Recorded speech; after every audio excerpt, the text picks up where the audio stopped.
Video کو like کر کے آگے شیئر ضرور کر دینا۔ سمجھے ابو بکر کا معنی کیا ہوتا ہے؟ اچھا وہ بھی بکر نہیں، توجہ، ابو بکر پہلوں میں پہلا، اس لیے کہ جب اور اب آتا ہے تو ایک تو باپ کا معنی ہوتا ہے اور ایک تو ماں کا۔ مطلب ماں اور اب مطلب باپ۔ تو الخبائث، شراب الخبائث ہے، یعنی برائیوں کی ماں ہے، ماں نہیں ہے، اس لیے کہ فرمایا برائیوں کی جڑ ہے، برائیوں کی اصل ہے۔ القرى، مکے کا نام ہے القرى، تو کیا وہ شہروں کی ماں ہو گئی؟ نہیں، وہ شہروں کی اصل ہے، سارے شہر وہاں سے پھیلے۔ الکتاب، کتابوں کی ماں قرآن کو کہتے ہیں، کتابوں کی ماں نہیں، کتابوں کی اصل۔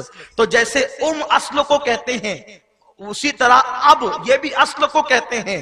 تو فرمایا ابو بکر وہ پھول جو حقیقت میں، اصلیت میں سب سے پہلے نوجوانوں میں ایمان کے حوالے سے نبی کے گلشن میں کھلا، اس کا نام ابو بکر ہو گیا۔ اب ان کا لقب ہے صدیق۔ ایک ہوتا ہے صادق اور ایک ہوتا ہے صدیق۔ صادق اس کو کہتے ہیں، حضور نے ان کو صادق نہیں کہا بلکہ کیا کہا؟ صدیق۔ صادق وہ ہوتا ہے کہ اس نے دیکھا دو بکریاں کھڑی ہے، توجہ آپ کی، دو بکریاں کھڑی ہے، اسٹیج پہ آگے کہہ دیا کہ دو بکریاں کھڑی ہے، وہ ہے صادق یعنی سچا، جو دیکھے وہی کہہ دے، یہ ہوا صادق۔ لیکن صدیق کھڑی تھی ایک اور اس نے کہا دو، تو اللہ اس کی زبان کی ایسی لاج رکھے کہ اس کو جھوٹا نہ ہونے دے، یہ جو کہہ دے وہی ہو جائے، اس کو کہتے ہیں صدیق۔